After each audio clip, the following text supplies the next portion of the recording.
Bismillahirrahmanirrahim. Assalamualaikum warahmatullahi wabarakatuh. Baik para siswa sekalian, pada pagi hari ini kita akan melanjutkan pembahasan kita pada bab 2, yaitu mewaris dalam Islam. Nah, di sini kita akan melanjutkan dari pembahasan sebelumnya. Sebelumnya kan kita sudah membahas terkait pengertian mewaris dalam Islam, kemudian dasar hukum mewaris dan ahli waris gitu. Jadi selanjutnya pada pagi hari ini kita akan membahas subbab selanjutnya. Namun alangkah baiknya sebelum memulai belajar, mari membaca doa terlebih dahulu. Bismillahirrahmanirrahim. Raditu billahi rabba wa bil islami dina wa bi Muhammadin nabiyya wa rasulah. Rabbi zidna ilma warzuqni fahma. Rabbi shrah li sadri wa yassir li amri wahlul 'uqdatam min lisani yafqahu qawli. Amin amin ya rabbal alamin. Semoga dengan kita membaca doa akan menambah keberkahan belajar kita pada pagi hari ini. Pada pagi hari ini kita akan mempelajari ada 6 subbab ya. Yang pertama tentang sebab batalnya hak waris. Kemudian yang kedua ada ahli waris zawil furud. Kemudian ada ahli waris zawil kemudian ada ahli waris zawil arham. Kemudian ada penghapusan hak waris atau hijab, dan yang terakhir adalah anak li'an dan anak zina gitu. Jadi nanti kita juga akan membahas jika anak li'an dan anak zina itu apakah mendapatkan waris atau tidak gitu. Baik, selanjutnya di sini ada penyebab batalnya hak waris gitu ya. Kemarin kan kita sudah membahas ya tentang siapa saja gitu ahli waris, kemudian siapa saja yang mendapatkan warisan gitu kan, siapa saja ahli waris tersebut. Jadi di sini ada juga hal-hal yang bisa membatalkan hak waris gitu ya. Halangan menerima warisan atau mawani al-irs adalah hal-hal yang menyebabkan gugurnya hak ahli waris untuk menerima warisan dari harta peninggalan ahli waris. Nah, jadi sebenarnya dia ahli waris, tapi karena beberapa sebab maka dia gugur gitu. Jadi dia tidak bisa lagi menjadi ahli waris. Yang pertama adalah karena pembunuhan. Sebagaimana hadis tersebut ya, yang membunuh tidak mewarisi dari yang dibunuhnya. Itu hadis riwayat An-Nasa'i. Jadi pembunuhan ini dilakukan ahli waris terhadap al-muwaris gitu, menyebabkan tidak dapat mewarisi harta peninggalan orang yang diwarisinya gitu ya. Misalkan si anak membunuh bapaknya gitu ya, jadi si anak tersebut tidak bisa mewarisi harta bapaknya gitu. Kemudian selanjutnya adalah berlainan agama. Ini dalilnya orang Islam tidak mewarisi harta orang kafir dan orang kafir tidak mewarisi harta orang Islam. Hadis riwayat Al-Bukhari dan Muslim. Jadi di sini ketika ada keluarga yang dia berbeda agama, kan sekarang tidak jarang ya, tidak jarang ada yang mungkin suami istri itu yang berbeda agama, kemudian anaknya mungkin akan mengikuti agama salah satu orang tuanya gitu ya, tidak mungkin dia double gitu ya agamanya. Misalkan si ayah Muslim, si ibu Kristen, kemudian dia memiliki anak yang beragama Kristen gitu, maka si anak ini tidak bisa mewarisi harta bapaknya. Begitu pula si istri gitu ya, tidak bisa mewarisi harta suaminya jika suaminya meninggal karena mereka berlainan agama gitu ya. Kemudian selanjutnya ada perbudakan. Jadi di sini hamba sahaya di bawah kekuasaan orang lain yang tidak berdaya berbuat sesuatu. Jadi perbudakan menjadi penghalang mewarisi bukan karena status kemanusiaannya, tetapi semata-mata karena status formalnya sebagai hamba sahaya atau budak. Jadi hamba sahaya tidak mendapatkan warisan baik dari tuannya maupun dari orang tua kandungnya, kecuali hamba sahaya tersebut sudah merdeka, ia mendapat warisan sebagaimana orang merdeka lainnya gitu ya. Jadi ketika ia statusnya masih sebagai budak, maka dia tidak bisa mendapatkan warisan gitu. Cuma sekarang mungkin sudah tidak ada lagi ya perbudakan gitu. Oke, ini ada sebab batalnya waris ada 3 ya. Jadi ada pembunuhan, berlainan agama. Oke, baiklah, di sini kita akan melanjutkan pembahasan terkait ahli waris zawil furud. Jadi apa sih itu atau siapakah itu ahli waris zawil furud gitu. Jadi ahli waris zawil furud ialah ahli waris yang mempunyai bagian-bagian tertentu sebagaimana yang telah digariskan secara pasti dalam Al-Quran atau Al-Hadis. Ketentuan bagian tersebut ada yang mendapatkan 2/3, setengah, sepertiga, seperempat, seperenam, dan seperdelapan. Sebagaimana yang sudah kita bahas sebelumnya ya, dalil tentang mawaris itu ada di Quran surat An-Nisa ya, surat An-Nisa ayat 11, kemudian ada juga di ayat 1 ada juga misalkan di ayat 176 gitu ya. Baik, di sini kita akan membahas selanjutnya siapakah yang mendapat bagian 2/3 gitu ya.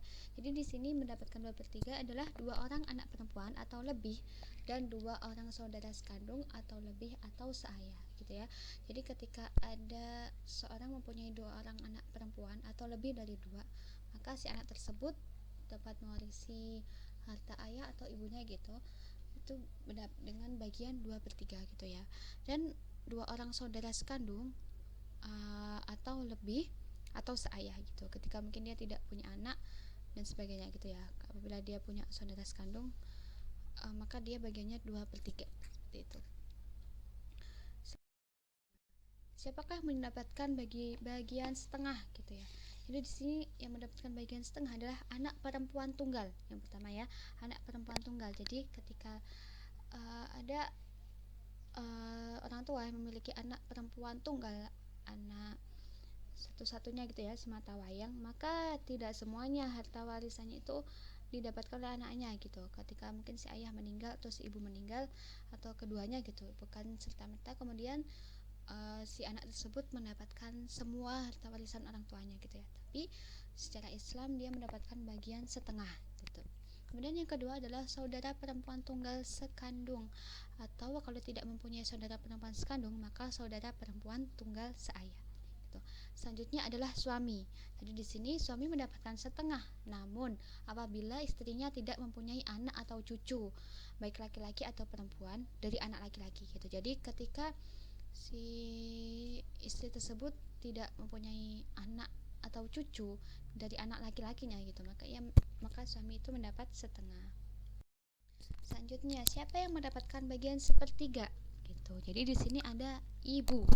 Nah, apa ketentuannya? Yaitu apabila mayit tidak meninggalkan anak atau cucu dari anak laki-laki atau tidak mempunyai beberapa saudara sekandung atau yang seayah atau yang seibu gitu ya.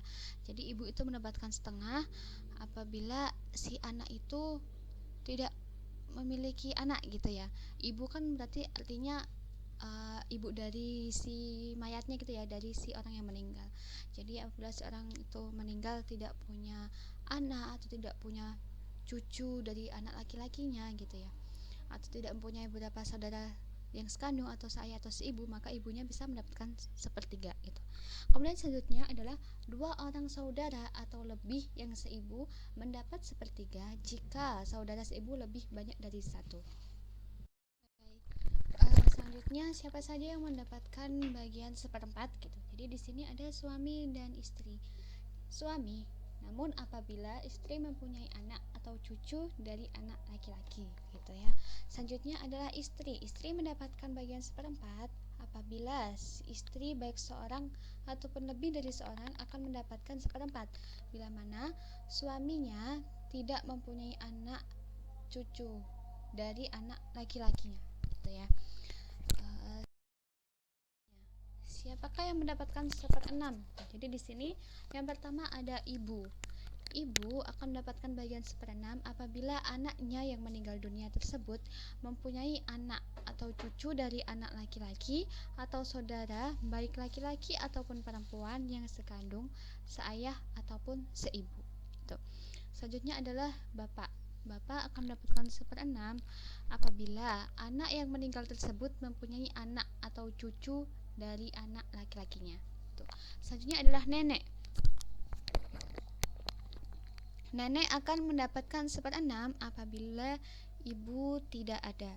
Selanjutnya adalah kakek. Kakek ini tapi adalah ayahnya bapak ya, bukan ayahnya ibu. Kakek yang dari bapak gitu, ayahnya bapak mendapatkan 1/6 apabila si mayit tidak mempunyai anak atau cucu dari anak laki-laki, sedangkan bapak tidak ada gitu ya. Jadi apabila ada seorang yang meninggal, dia tidak punya anak atau tidak punya cucu dari anak laki-lakinya dan dia udah tidak punya bapak gitu ya, maka ayah dari si bapak itu dapat 1/6. Selanjutnya ini masih 1/6. 1/6 itu ada juga yang mendapatkan 1/6 ada cucu perempuan dari anak laki-laki.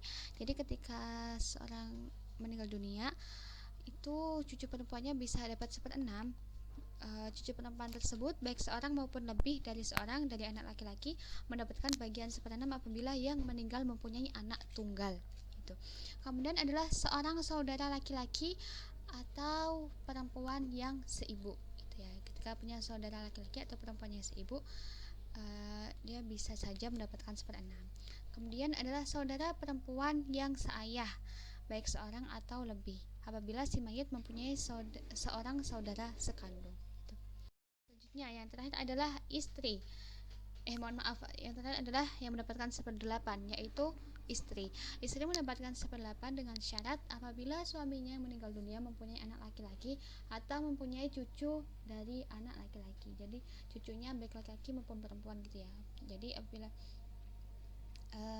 suaminya itu ketika seorang istri kemudian suaminya itu meninggal dunia tapi suaminya itu punya anak laki-laki atau punya cucu dari anak laki-lakinya, maka istrinya mendapatkan bagian 1/8.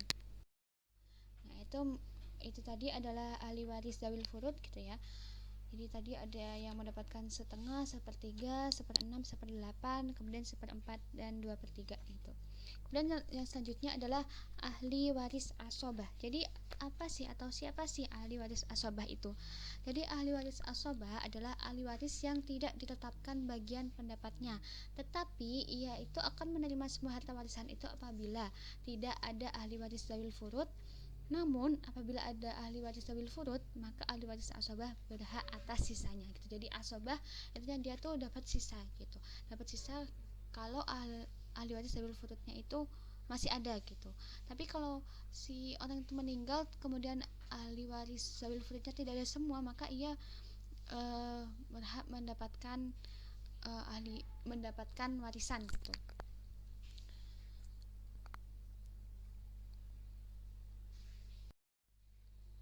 Selanjutnya, siapa sih ahli waris asobah itu? Jadi di sini ada 12 ya jumlahnya. Yang pertama ada anak laki-laki, kemudian anak laki-laki dari anak laki-laki berarti cucu ya, cucu laki-laki dari anak laki-laki. Kemudian bapak, kemudian kakek. Kakek ini tapi bapaknya dari bapak gitu ya, bukan bapak dari ibu. Kemudian adalah saudara laki-laki sekandung, saudara laki-laki seayah, anak saudara laki-laki sekandung, jadi keponakan ya kalau saudara laki anak dari saudara laki-laki sekandung itu, jadi keponakan dari saudara laki-laki sekandungnya gitu. Kemudian anak saudara laki-laki seayah, jadi atau keponakan gitu ya, keponakan dari saudara laki-laki seayah. Kemudian ada paman yang sekandung dengan ayah, paman yang sebapak dengan ayah. Kemudian anak laki-laki paman yang sekandung dengan ayah. Jadi anak laki-laki paman itu artinya sepupu ya, sepupu yang sepupu dari paman yang sekandung dengan ayah gitu. Kemudian anak laki-laki paman yang sebapak dengan ayah. Ini adalah ahli waris asobah gitu. Jadi apabila 12 asobah tersebut di atas tidak ada semua, bukan berarti mereka semua akan mendapatkan bagian, akan tetapi harus didahulukan yang lebih dekat hubungannya atau pertaliannya dengan si mayit. Artinya kan anak laki-laki itu lebih dekat gitu ya dengan si mayit. Kemudian bapak gitu misalkan. Kalau misalkan anak laki misalkan keponakan atau sepupu itu kan sepupu dari paman misalkan, itu kan agak jauh gitu ya. Jadi secara umum ahli waris asobah ini dibagi menjadi 3. Nah, jadi asobah ini dibagi menjadi 3, ada asobah bin nafsi, kemudian asobah bil ghairi, kemudian asobah ma'al ghairi. Jadi apa itu asobah bin nafsi? Jadi asobah bin nafsi adalah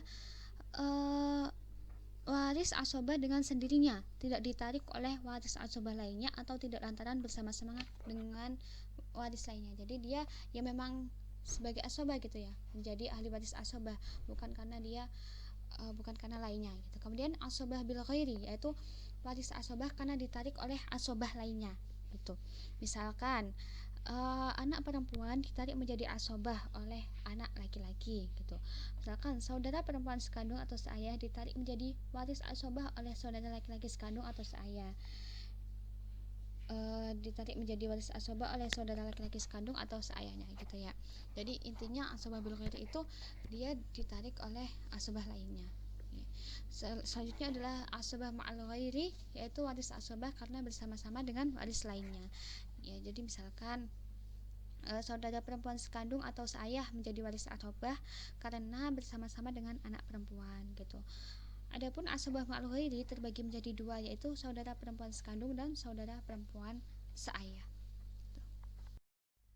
Selanjutnya di sini yang terakhir adalah ahli waris zawil arham gitu ya. Jadi tadi ada 3 ya. Yang pertama itu ahli waris asobah mohon maaf, ahli waris zawil furud, kemudian ahli waris asobah, dan yang terakhir ini ahli waris zawil arham. Apa itu ahli waris zawil arham? Yaitu adalah mereka yang mempunyai hubungan kekerabatan atau famili dengan yang meninggal dunia.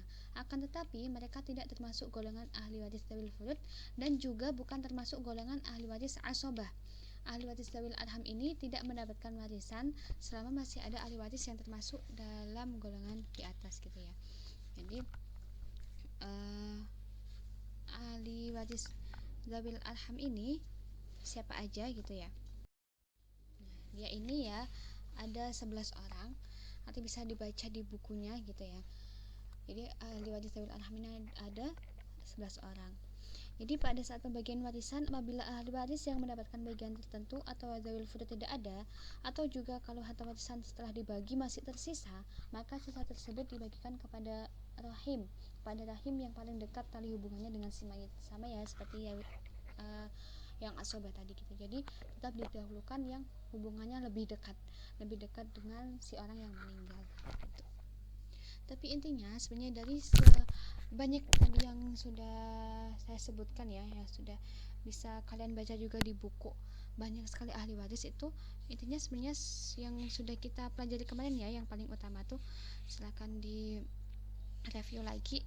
Jadi intinya ketika masih ada bapak, ibu, kemudian suami atau istri, anak laki-laki dan anak perempuan, nah maka yang ke bawah itu sudah tertutup gitu.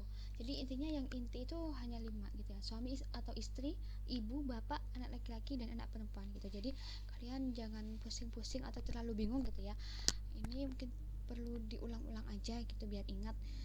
Tapi dalam bagiannya nanti sebenarnya ahli waris itu yang paling utama ya ada 5 tadi, suami atau istri, ibu, bapak, anak laki-laki dan anak perempuan gitu ya. Ketika kelima orang itu ada, maka yang ke bawah atau ke sampingnya itu ya tidak dapat gitu ya, kecuali dengan ketentuan tertentu tadi ya, seperti yang sudah kita pelajari.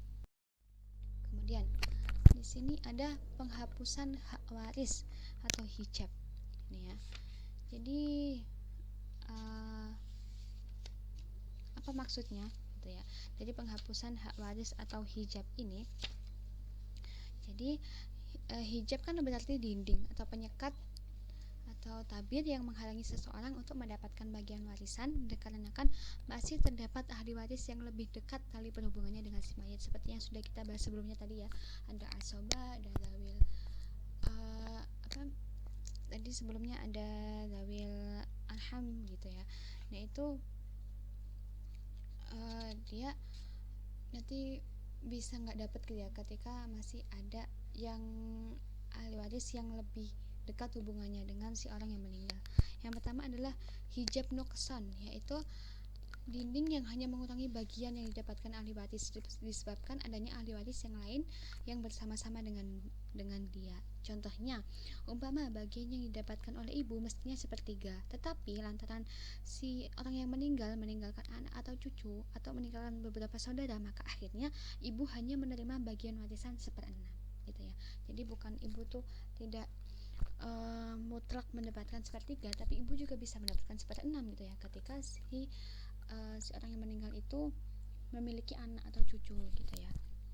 Kemudian ada hijab hirman, yaitu dinding yang menjadi penghalang seseorang untuk mendapatkan bagian warisan lantaran masih ada ahli waris yang lebih dekat hubungannya dengan si mayit gitu ya. Jadi kalau hijab nuksan tadi adalah hanya mengurangi gitu ya, artinya misalkan tadi contohnya si ibu gitu ya. Kalau hijab hirman ini ya dia menjadi penghalang gitu ketika masih ada orang lain yang hubungannya dekat dengan si mayit. Misalkan cucu laki-laki terhalang mendapatkan warisan karena masih ada anak laki-laki gitu ya. Misalkan kakek kita gitu meninggal, nah cucu laki-laki ya, misalkan kalian ya yang laki-laki gitu ya, kakek kalian meninggal, terus bukan berarti kalian langsung mendapatkan warisan gitu ya. Jadi ada hijab yang menjadi penghalang kalian tidak mendapatkan warisan, karena si kakek kita itu, si kakek kalian itu masih punya anak laki-laki gitu ya. Dia penghapusan hawadis. Yang terakhir kita akan bahas tentang anak li'an dan anak zina gitu. Kenapa sih ini perlu dibahas gitu ya? Karena di sini tidak semua anak itu bisa mendapatkan warisan gitu ya. Ada hal-hal tertentu, dan misalkan di sini yang banyak ya, mungkin banyak di dunia ini gitu ya, anak dari zina atau anak li'an gitu ya, mungkin jika ada. Anak li'an itu apa ini? Jadi apabila terjadi tuduhan berzina dari pihak suami sehingga akhirnya sampai pada sumpah li'an. Jadi kan ada tuh sumpah li'an, entah kalian sudah belajar atau belum ya, nanti bisa dicari tahu jika belum mempelajari. Jadi ada namanya sumpah li'an, kemudian ternyata si istri melahirkan anak. Sesudah terjadinya li'an tersebut, maka anak ini bernasab pada ibunya. Jadi li'an itu seperti dilaknat gitu.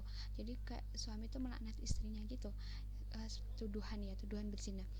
Jadi si anak nanti ketika si istri itu setelah disumpah li'an dia melahirkan, maka anak itu nasabnya bukan kepada ayahnya tapi kepada ibunya gitu ya. Akibatnya anak tersebut tidak bisa mewarisi harta peninggalan ayahnya. Begitu pula sebaliknya, artinya ayahnya tidak bisa mewarisi harta dari anaknya. Kemudian yang kedua adalah anak zina. Ini tidak berbeda jauh ya dengan yang anak li'an. Jadi anak zina ini sebagaimana yang kita tahu, dia adalah hasil hubungan dari orang yang belum sah gitu ya, belum suami istri gitu. Jadi anak dari zina itu sama dengan li'an gitu ya, dia bernasab pada ibunya bukan kepada ayahnya gitu ya. Walaupun si ayahnya yang sekarang itu mungkin memang ayahnya dia gitu. Artinya ketika seorang laki-laki perempuan berzina, kemudian si perempuan itu hamil gitu ya, dan baru setelah hamil mereka menikah, tetap anak itu anak hasil zina gitu. Artinya dia tidak bisa bernasab kepada ayahnya, nasabnya kepada ibunya gitu. Dan itu kan mengakibatkan dirinya lahir meskipun orang tersebut tidak jelas dapat diketahui secara pasti gitu. Maka persoalan waris mewarisi anak tersebut hanya menganut garis ibunya. Artinya anak tersebut gak bisa mewarisi harta ayahnya gitu ya. Begitu pula sebaliknya seperti anak li'an tadi gitu. Jadi itu ya, perlu digarisbawahi bahwa anak li'an dan anak zina itu tidak bisa bernasab kepada ayahnya.